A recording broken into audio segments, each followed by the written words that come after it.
Adam is dropped in theaters, and this movie had a mid-credit scene I've got to talk about. So let's talk about it.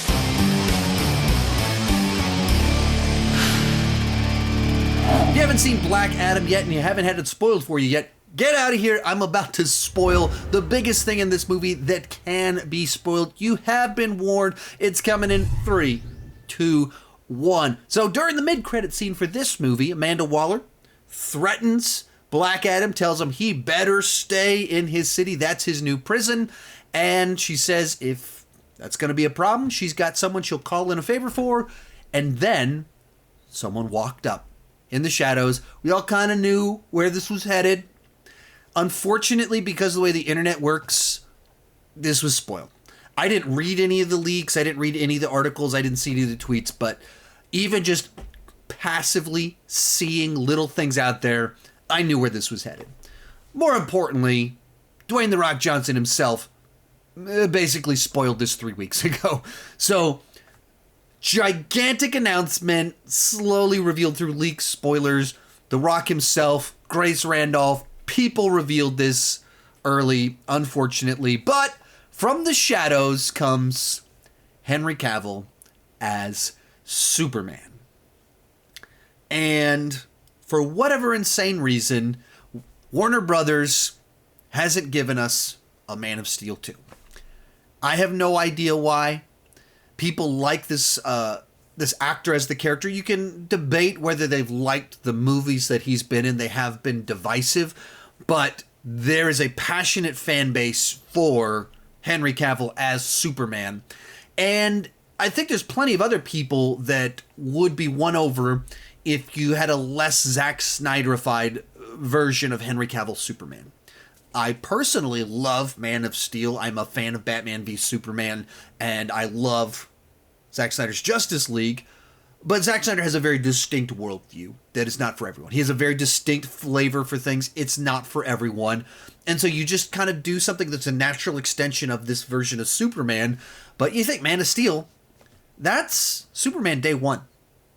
Day one. He's literally, we see him get the suit for the first time and get in his first fight as Superman. And then Batman v Superman, it's just a very unique set of circumstances, and he dies. And we only get to see a little bit of kind of more hopeful Superman at the very end of that film. So you make a movie that is Henry Cavill Superman, has the backstory, Man of Steel, Batman v Superman, Zack Snyder's Justice League, but also be a little bit truer to the lighter side of Superman, the hopeful side of Superman. And you'll very quickly win over a lot of people that, and they'll probably even get some of the people more skeptical about Zack Snyder's interpretation of the character. You'll win them over if you just kind of give them a happier version of Superman. But he's back. And it's been so crazy for some of us because it was like 4 years ago, where it was kind of announced that he was out as Superman, and Henry Cavill himself put out like this kind of strange video of him on Instagram. It was like just him kind of goofy stuff that seemed to indicate he's not out. He's not like he's totally game to come back, but he's also something's going on that he can't talk about, whatever it is. And obviously, Warner Brothers over the last few years, it's been whack as can be. So rumors, or I guess there was not just rumors, but article came out a few days ago that Man of Steel 2 is in the works. They're looking for a director and they're trying to make it happen. So that was huge. Henry Cavill coming back. Then you see this scene, and there he is. So other interesting detail in here, they did not use the Hans Zimmer Man of Steel score. They did not use the Zack Snyder Superman score. They used the John Williams score for Henry Cavill. What does that mean? Does that mean that they're intentionally we want to bring Henry Cavill in, but we want to distance ourselves from Man of Steel? Is it just that the John Williams score is more universally known? What does that mean? What does it mean when you don't use Henry Cavill's Superman score? You use the one from the guy from literally 40 years ago. I don't know. But that's a pretty intentional choice. That's a pretty distinct choice. And when you have a version of the character in a cinematic universe with such a touchy past, to where we know that there's rivalries inside of Warner Brothers. We know that they don't necessarily, Zack Snyder and Warner Brothers, they don't necessarily get along.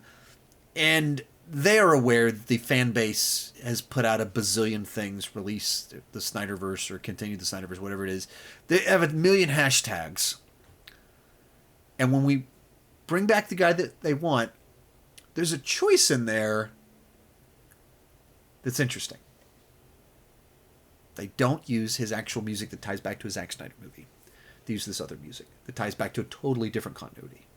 Why? I don't know. But that was fascinating to me. But what do I think of all this? I'm all for Henry Cavill coming back. I'm all for Man of Steel 2. I need to know who they're cast. I need to know who the director is. I need to know who's writing it to get fully wow, I can't wait to see this, because there's a bunch of people they could announce that makes me go, ooh. I don't know. I'm not crazy about that. And there's a handful of people they could announce that this becomes my most anticipated movie of the next few years. So it kind of depends.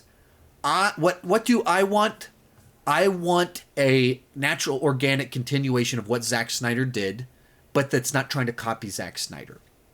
That feels like this more optimistic, hopeful version of Superman, but also is true to this Superman with a little bit of a darker streak to him that Zack Snyder gave us. I want that natural continuation. Who's that director that can give us that? That also is compatible with Zack Snyder's style, but not copy. That you don't want it to be a total departure, but I also don't I want it to be distinct too in its own way. That's a little bit tricky because Zack Snyder is such a style to him, when you're watching something from Zack Snyder in the look, the tone, the vibe. So how do you do that? That you don't want to copy it. You want to do something fresh, new, and different, but feels like there is some connective tissue. It feels like an organic continuation. Not, I don't want it to be a reboot with the same actor. I want it to be an actual Man of Steel 2. Different director, different creative team, sure. But actual Man of Steel 2 from someone that's Man of Steel, that's a great movie. I'm going to continue it, respect it. But I'm me, and I got to tell it my way. That's what I want. So what do I think about, that was really exciting. Even knowing it was coming, being in that theater, and you see that silhouette, you know what's about to happen. He walks out. In my theater, it was a press screening, so a lot of critics and then kind of random fans hooting and hollering, exciting stuff. And then I didn't go opening night to be in a packed theater to know what that vibe was, but even at the press screening, it was pretty cool. And, this is a movie I didn't decide to do a spoiler review for. It's pretty straightforward. The one thing I knew I needed to talk about was this.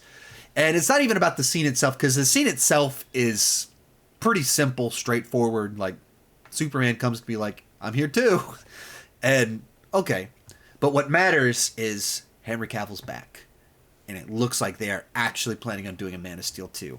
That's something I want to talk about. So that's where I'm at on that one. What did you guys think about all of this? Henry Cavill's back. They announced that he is seen. After you think about it, besides Zack Snyder's Justice League, it's been 5 years, and he's finally back. It's really happening. What's your thoughts on all that? What's your excitement level? What do you want to have happen with all of this? Let me know down below, and keep talking movies and TV.